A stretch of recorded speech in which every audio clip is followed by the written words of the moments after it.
I'm James Weeks. I work for Global OTT, which is the team that looks after Now TV UK, Ireland, Germany and Italy. And my particular role in the product team is head of product quality, and so I'm responsible for the in-life product quality of our customer-facing products. So when did I first get into technology? It was probably about 9 years old, and a friend of mine had a BBC Micro, and God, I wanted one. And I nagged my parents and they bought me one, and I started writing code for that. And then after a brief hiatus in journalism, came back to it and started doing product management and technology stuff, really from my sort of early 30s onwards, and I've been doing it ever since. What is it about technology that I like? I like being able to make change quickly to things. I like the way that you can pull a lever with something and it just is different instantly for millions of customers.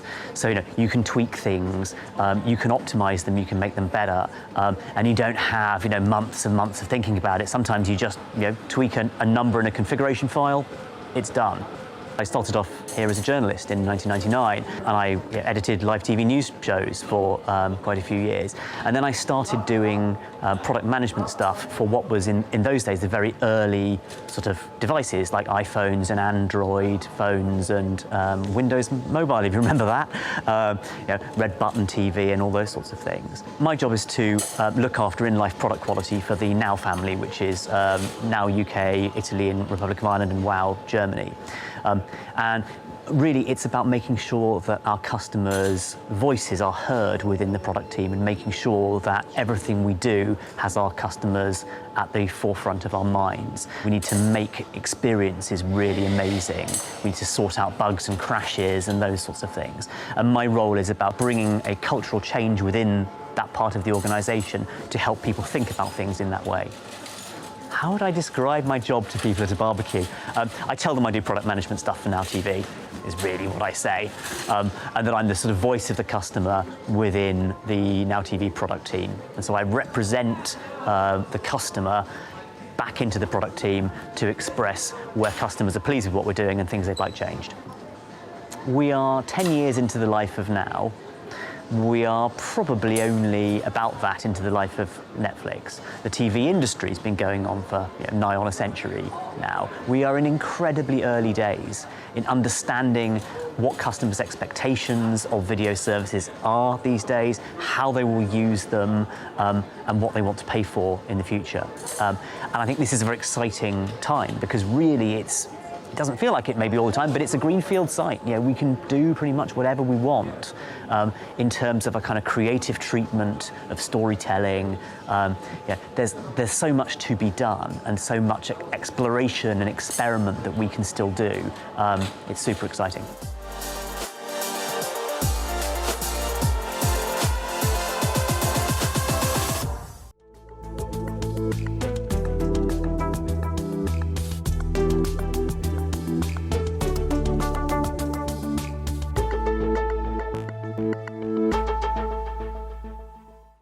Hello and good afternoon, and thank you for being here as a starter. We've just seen the amazing lineup of other sessions you could have chosen, so thank you for choosing this session, because I guess everyone's time and energy is probably the most precious thing any of us have, so thank you for being here.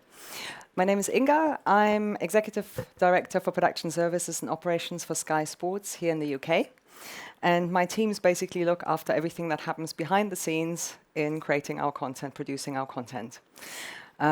Everything from the planning, production management, to technical operations, studio operations, and post-production. I want to give a bit of a scale of the operation, because it's quite a big operation, and I think it sets a good scene for why we have been so leading within this space. So we do over 800 broadcasts, outside broadcasts a year. We have in total over 1,000 people working in production, so we're really like a massive sports production company within Sky. From these 1,000 people, half of them work on the editorial side, the other half work behind the scenes, making things happen. On top of that, we add a lot of ad hoc contractors to help us. We have loads of studio operations here, which we use for sports, but also for news, entertainment, etc. We've got 10 studio floors, 15 galleries, over 70 post-production suites, where again, we do a lot of sports, but again, we also do entertainment, news, creative. And sometimes it's really interesting when those genres come together, because they're quite different in their production approaches, but we try to learn as much as we can from each other. I think the scale of the operation, as I said, helps a lot to explain why we've been such a driving force, because we have such a huge amount of skill and talent in all the different crafts in our teams here.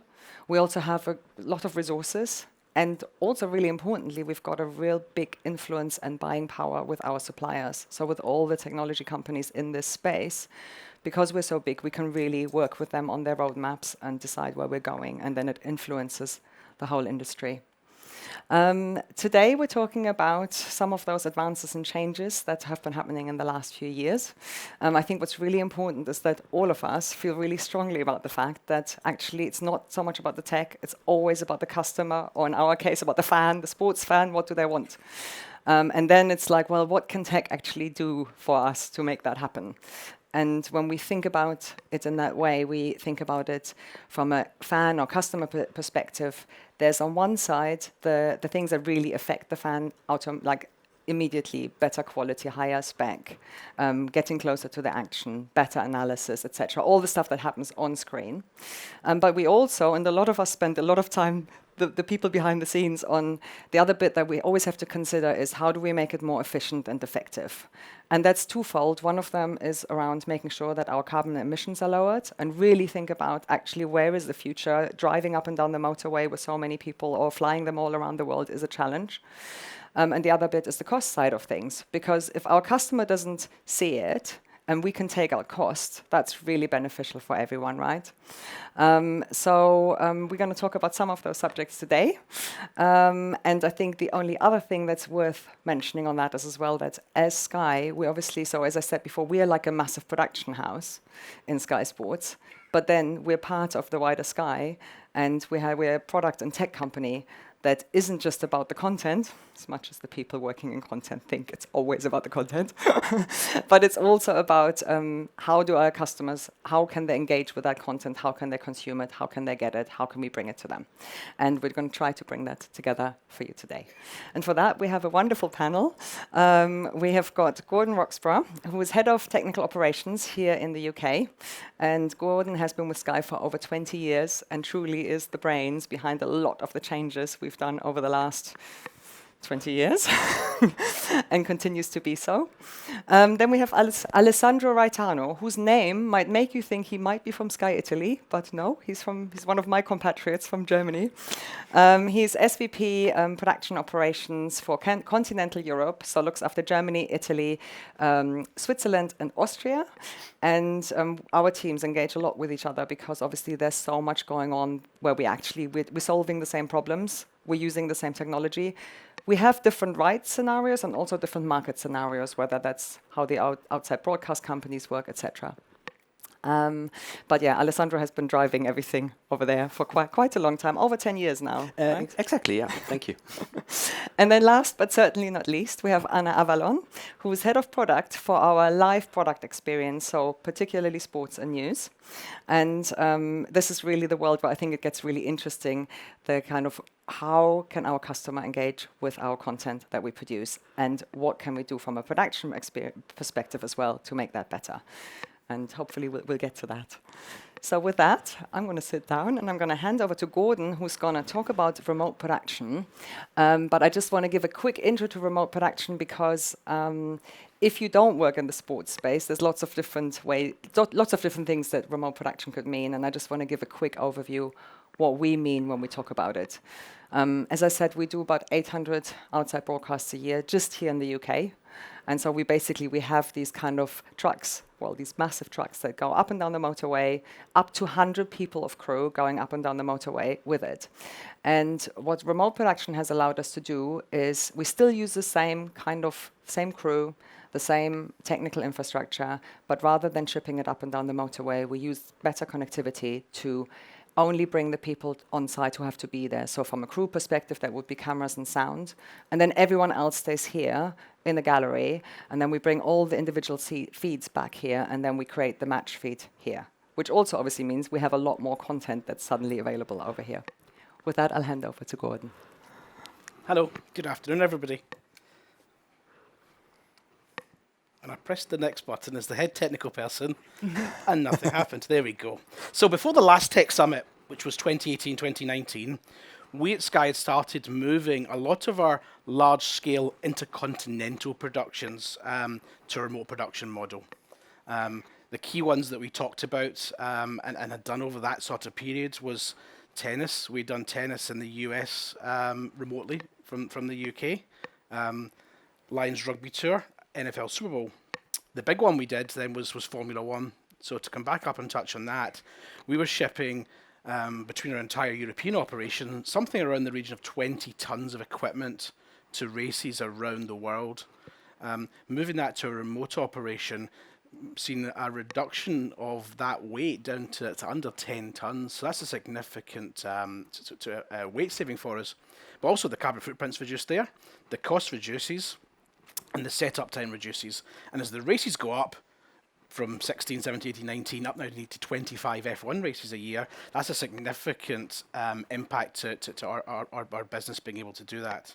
And also when we talked about not intercontinental, but we did the World Championship of Ping Pong, which was a first piece for us to understand actually how, as a host broadcaster, we could produce live sport. And that was a precursor to us then our next step, which was to understand how we could start making volume UK events. So as Inga touched on, we do 800 outside broadcasts a year, a lot of them naturally from Sky of football. With those football events, how could we centralize that resource so the production teams that we have the ability to make a great program week in, week out, day out from our core facility here at Sky? So our core focus for that first piece was we were really lucky. We had a 5-year rights piece with the English Football League, the EFL. So we were able to start saying, well, how can we lay the groundwork based on that 5-year plan to move the Football League to be remotely produced? So the picture there you can see is actually one of the very first events that we did in our control room. So in that control room, for that remote production, we've left the camera crew and the sound crew out at the outside broadcast. But in the control room, we've got the director who's cutting the cameras, the vision switcher, the graphics team, the replay people, the technical team, and the final sound mix, all back here at Sky. So we've started doing that, done about 40, 45 games, then we stop. Nothing happens because of the COVID pandemic. What did that mean for us? Fundamentally, that meant we had to accelerate our entire plans. So our plan over a 5-year plan, because let's face it, most businesses seem to have a 5-year plan. Our 5-year plan was to, year by year, build on that football league. What happened was we took that little facility we built and the little trucks. If you get a chance to look at one of the really great little trucks that sit outside Sky Studios, that facility did 100 games of football in 40 days. So actually, from having done 40 games, testing the process, and yeah, it was to customers, over the course of about 3 or 4 months, we took 40 days and did 100 games. That then took us in the direction of moving our entire Premier League operation to be remotely produced. So as they touched on earlier in one of the main keynote sessions, Manchester United Liverpool was remotely produced out of the facilities here at Sky 2 weekends ago with a UK audience. I think they'd said 4 million, plus a worldwide audience of a significantly bigger number, remotely produced here, much smaller crew on site. What that allows us to do is that control room team are producing that same program out of the same bespoke facility night after night. We're not moving them to Manchester to do a production in one facility and then having to move to do the other. They come and make the Premier League program out of a facility that's bespokely built for them. And a little tongue tab for the picture. That's the last day of the Premier League. We were allowed to show goals from every game. We couldn't have done that in an outside broadcast. The power of Sky Studios allowed us to do that. We transitioned cricket in 2021. So the 100, massive program for us. It's on every night. Comes out one control room at Sky. The team can just work, tell the story of the tournament with all that technology available to them. And then COVID caused us also to move our major golf events, be it in the UK and overseas, to be remotely produced. So the golf coverage was one of the ones I'll pick out here that's revolutionised really by remote production. Again, we built a dedicated facility for them at Sky Studios. But by using remotely controlled server systems, it took storytelling to the next level. One of the things with golf is it's very never live, especially with the US feeds, because there's always the ad breaks that they need to take. We were able then to take up to 36 cameras from that golf course and story tell ourselves. So we can tell the story of Rory McIlroy, we can tell the story of Dustin Johnson, we can tell these stories are the arcs that make the golf coverage and hook that in for our viewers. We would never be able to do that on site. They can harness the full power of Sky Studios from the archive. And then we go on to the Open. The Open, massive competition for us here at Sky. In the summer, there's no Premier League football. That fantastic facility, 2 control rooms, replay facilities, graphics facilities, we repurpose that and we do the Open golf out of it. This year, we're able to actually do 2 live channels. On a Saturday, Sunday morning, one control room is producing golf coverage for people who really want to watch the golf. The other channel, through the main control room, is producing the content that's dipping in and out the golf, but also doing the interviews, doing the Sky Scopes, doing all the technology that our viewers expect from Sky. But what this does is it creates a crazy amount of content. All these feeds are now at Sky, so we're constantly recording content. But of course, that content's great. The customers want that content, so we can curate that content and get that out to them. Final little piece before we leave the cricket. That's the TV compound from a major golf event. I think it might be the PGA Championship. So all those trucks from the American broadcasters. And I click the next little picture. That little bit in the corner is the Sky remote production truck. So it shows you the scale and size of how we efficiently can produce content in the UK that fundamentally I believe is better than what our competitors make around the world. And then what's next?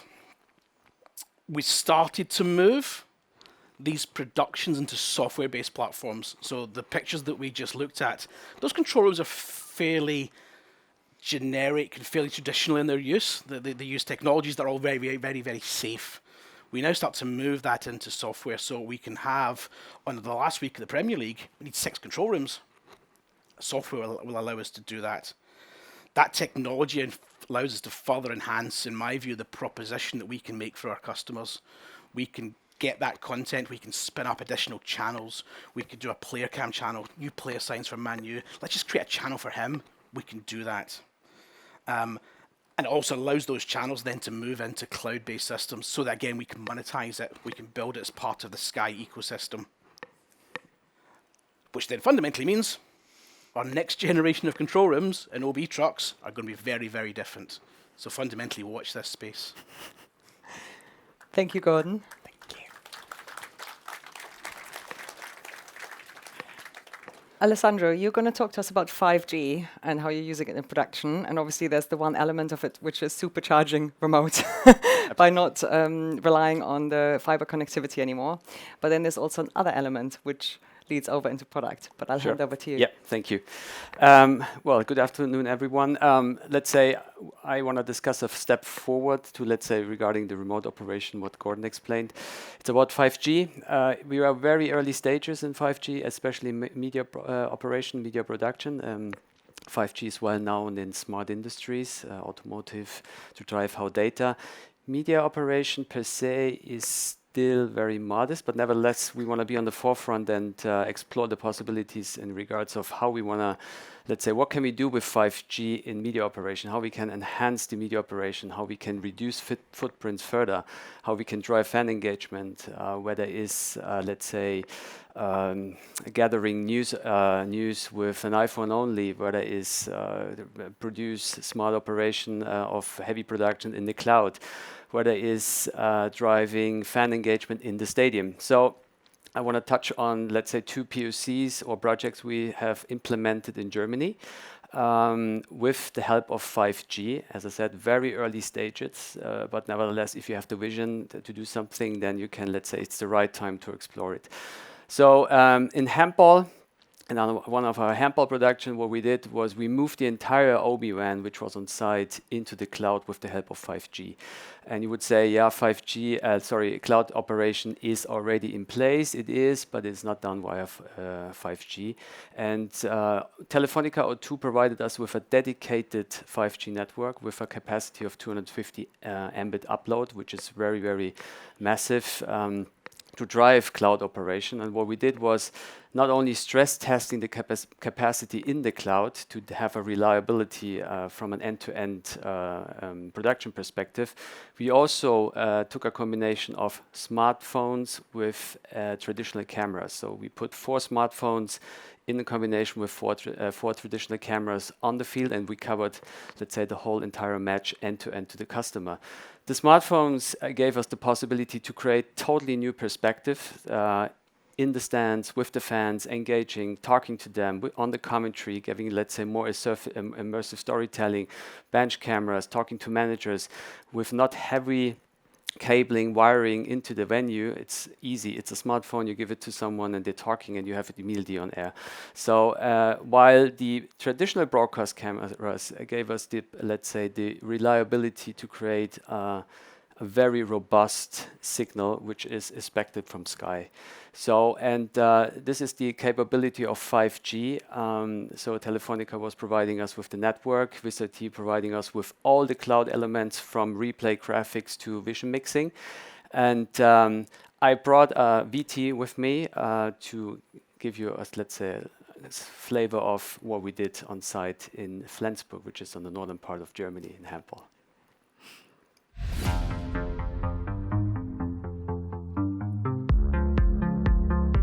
Ich freue mich sehr, dass wir einen weiteren End-to-End-Case mit Telefonica O2 hinbekommen haben, wo wir mit 4 Broadcast-Kameras ein qualitativ hochwertiges Signal erzeugen und mit den Smartphones, die wir zusätzlich noch einsetzen, Emotionen, Stimmungen, Bilder generieren, die wir sonst mit den klassischen Kameras eben nicht schaffen. Ich stehe hier gerade an meinem Arbeitsplatz für heute. Wir von VistaT haben heute den Ü-Wagen in die Cloud gebracht. Mit unseren Produkten VisVector Plus, VisEngine, VisArc haben wir die Bildmischung, die Tonmischung und die ganze Grafikproduktion in die Cloud verlagert, sodass hier vor Ort nur noch die Kameras über 5G angebunden stehen und die Operatoren überall sein können. Gemeinsam mit Sky und mit O2 machen wir einen 5D-Standard. Das zeigt, Technologie, Sport und Produktion gehören zusammen. Ich freue mich auf die Emotionen, hier endlich wieder Zuschauer in der Halle zu sehen und natürlich hier mit Sky erstmal die europäische Ausstrahlung über 5G SA zu machen, neue Bilder einzufangen für unsere Kunden. Es geht ja nicht nur um Technik, sondern tatsächlich um neue Effekte und viel bessere Perspektiven für die Kunden.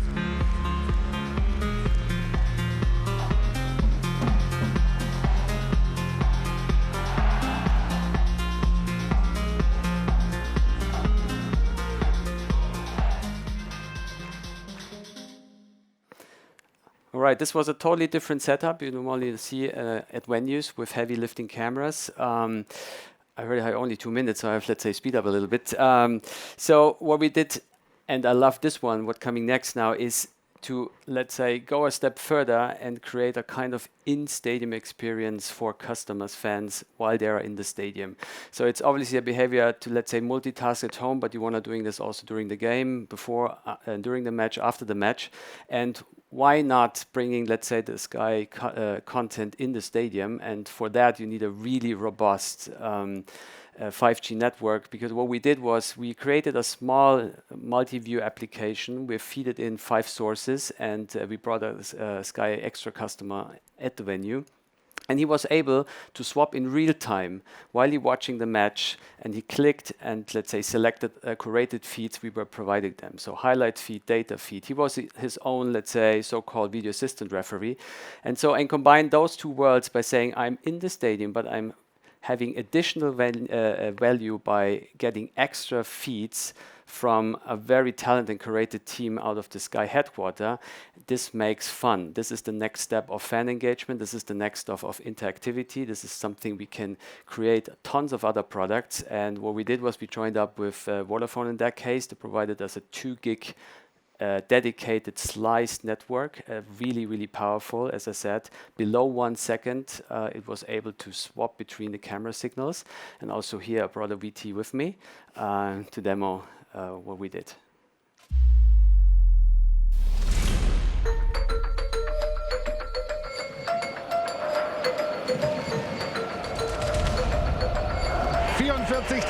Zuschauer in völliger Ekstase.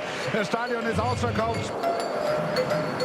Wir haben heute was ganz Neues am Start. Extra eine App für heute, die getestet wird. Auch das ist nur möglich, weil Vodafone mitspielt. 5G-Netz hier, also das schnellste Internet überhaupt im Stadion.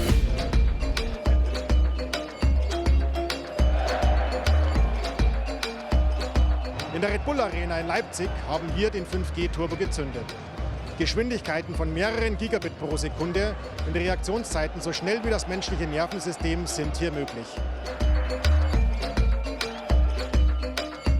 Wir haben mit der neuen App von Smart Mobile Labs zum ersten Mal mit Hilfe von 5G-Technologie den Zuschauern ein wirkliches Realzeiterlebnis geliefert.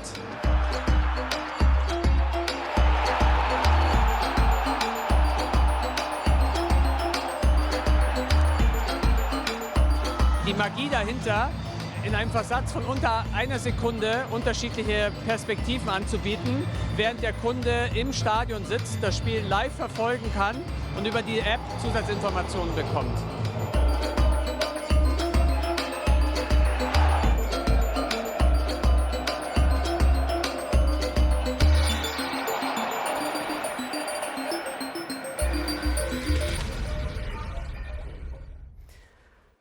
So this is the kind of next fan engagement and in-stadium experience in the stadium. You can imagine you can, let's say, feed tons of other products while you're watching the game.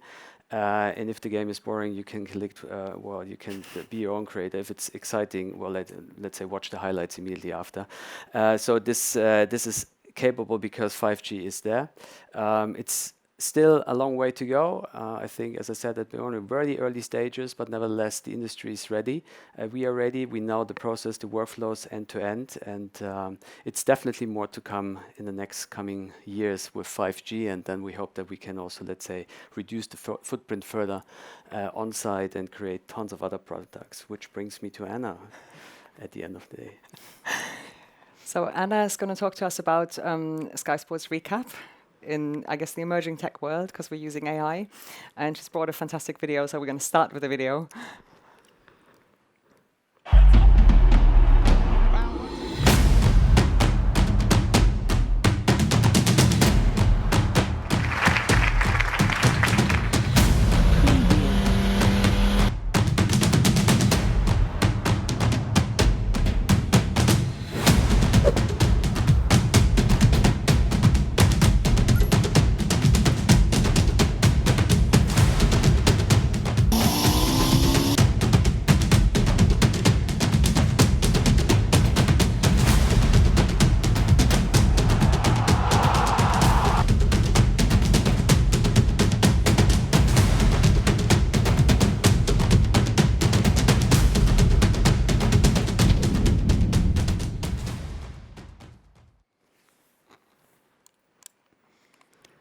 So, the proposition for Recap is really simple, and that's if you're late for the game, we allow you to catch up really quickly because we clip up the key moments. That's it. And we do so by using AI and machine learning technology. So we launched Recap for the first time during after the first lockdown, so for the return of the season, which was June 2020. And if you cast your mind back to that first game, it was the first time in this country that the players took the knee.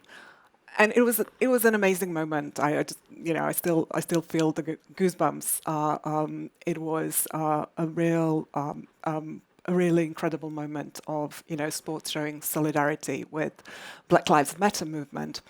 On a much more banal level, it also caused us some problems with alignment of timestamps across different parts of the system.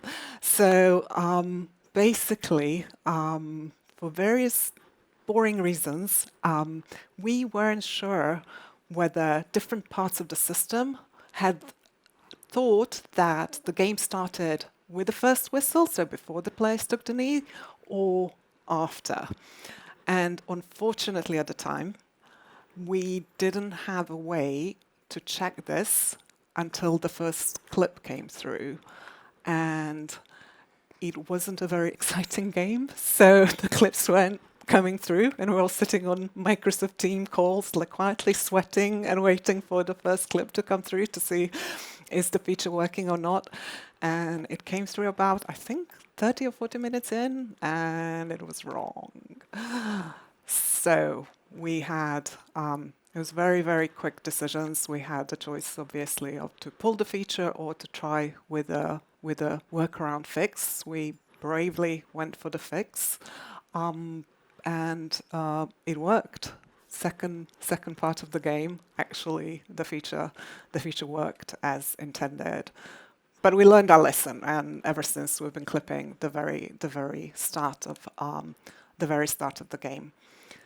So how does it work? With apologies to my colleagues in technology, because this is massively oversimplified, but basically the video stream gets analyzed using computer vision. It's worth mentioning that this has been a real collaborative effort from Sky, from the AI and innovation department here at Sky, but also with our colleagues at Comcast with their media analysis team.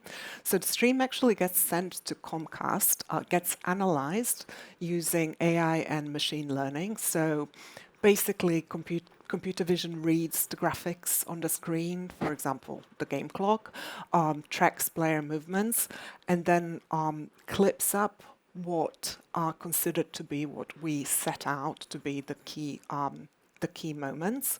There is another part of the system also that enriches. So, for example, if one part of the system says this is a goal, another part of the system might have the metadata that tells you which player scored. If you hit a certain level of confidence that this is a key moment, instructions get sent from one part of the system to another, and here at Sky, then basically this moment gets clipped up and published to different clients, and all this end to end happens within minutes, which, as you can imagine, during a live game, this is of the essence. We started with Premier League, and so just one competition, Premier League, and on Sky Q. And in the past 2 years and some change now, we grew and grew, so we extended to different competitions. We are live in different territories, in Germany, even in Austria. We're speaking to Italy.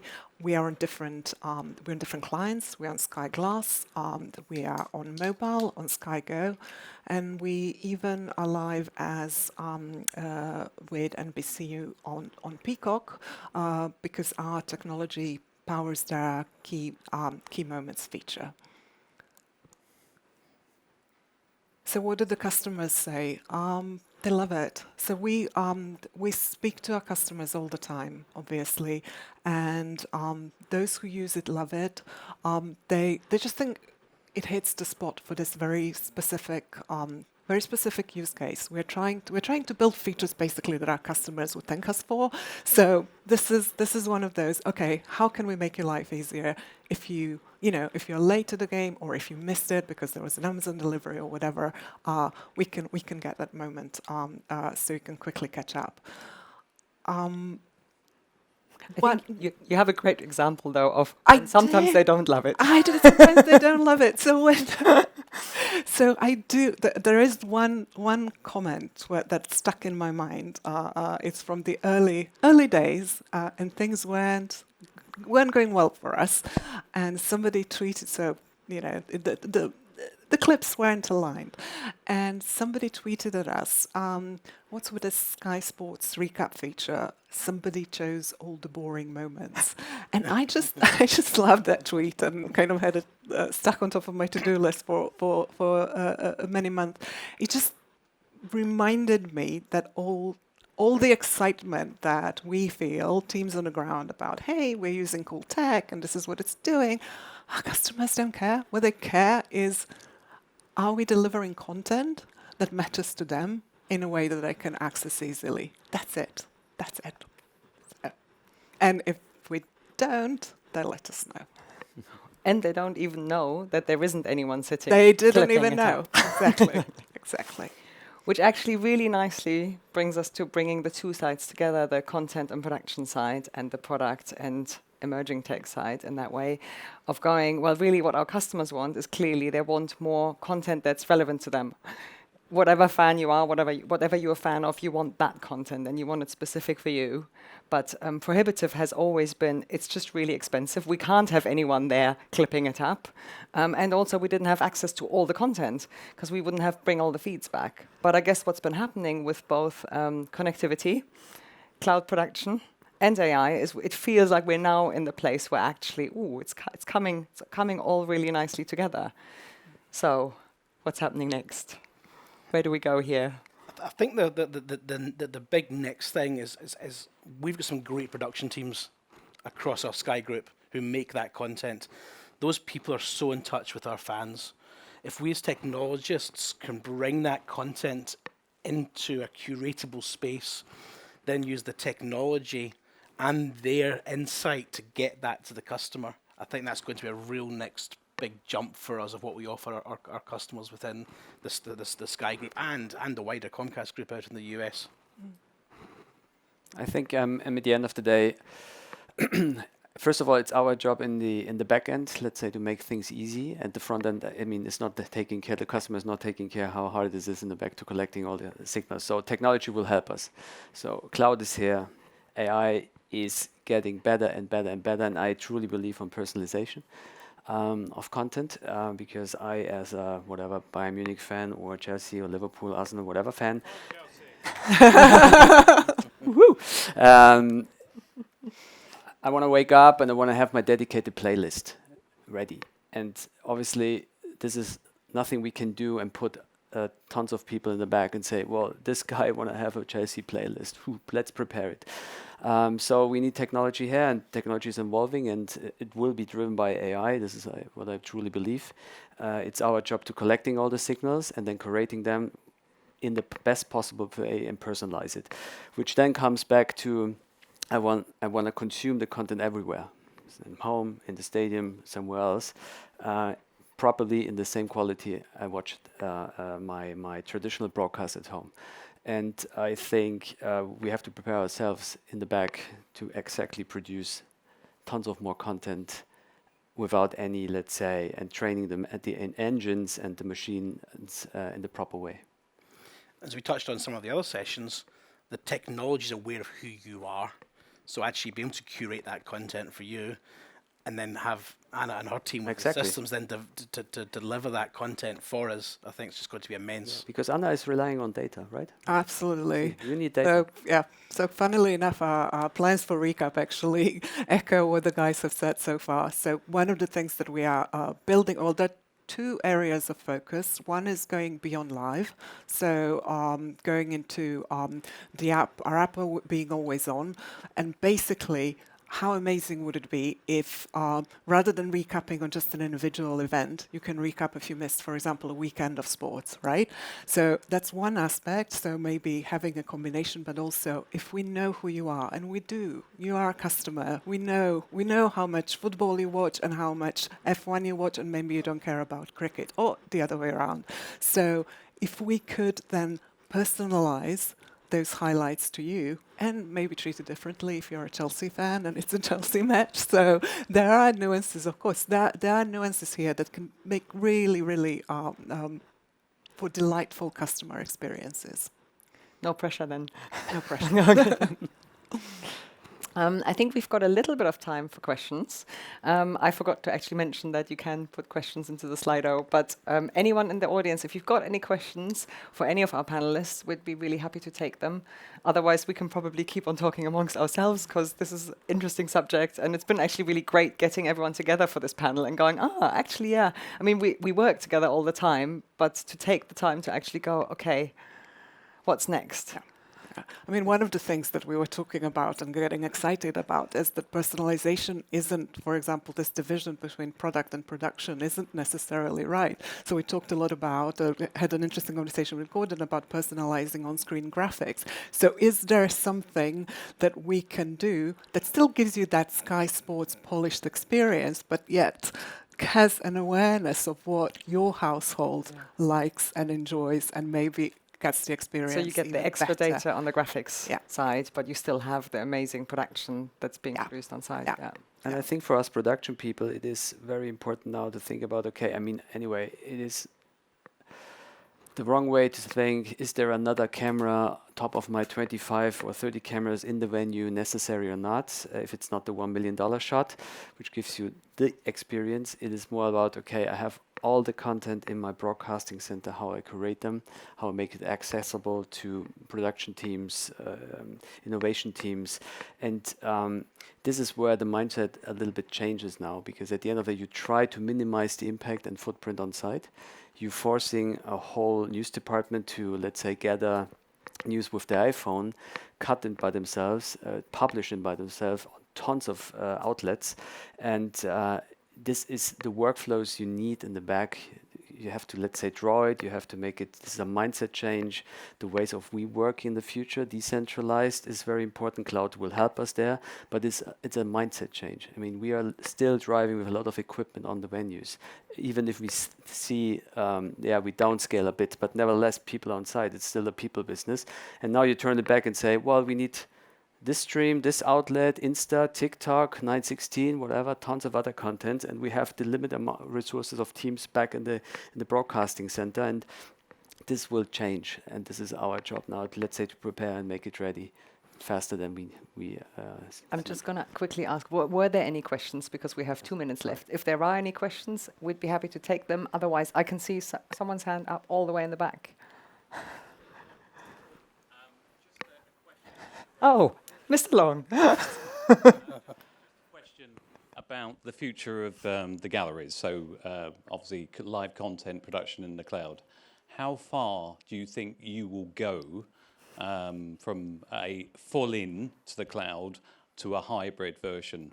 Do you think you're happy now at this stage, this particular stage, to go fully into cloud production, or do you think there's still a little way to go? And if so, what is it you're waiting for? I think Gordon is the best person. But I think, to be honest, we probably all have our views on it. But I'll let Gordon. I think it's everything we've always done in the industry. We work through the process. We take the small sport, and that was the little piece there with the ping pong. I would go all in today with ping pong in a cloud gallery. If we were going to go and do the World Championship of ping pong, you would do that. Would you do UHD, HDR, Dolby Atmos, Premier League in a cloud gallery yet? No. When does that happen? I think it does happen, but I think we'll step through all the processes till we get to that point to make sure that we're actually delivering for the customer the right thing. Which is also, I guess, sorry. On that, we've taken one of the news galleries into the cloud for COP26, where it made sense because it was kind of the output where we ran out of galleries. Can you believe it? So we didn't have the space, and that was the real kind of like real life using it. And behind that, we're still practicing with netball and smaller sports, not ping pong at the moment. I think we've run out of. I think we've got Femi going. Enough. Sorry, Darren. Thank you so much, everyone, for being here. I think the one thing that I was just thinking about how to wrap it up, and I think the really exciting thing being at Sky, and I remember vividly coming in and going, God, this is really different because it's not just a broadcaster and it's not just a production company. And when you work in production, that's usually what you're used to. But it truly is also, so it's a content and entertainment company, but it's also a tech and product company. And bringing those two things together feels like right now particular, we're really in that space where that's paying massive dividends, or we're just about to get super exciting. So thank you so much, everyone. Thank you to the panel.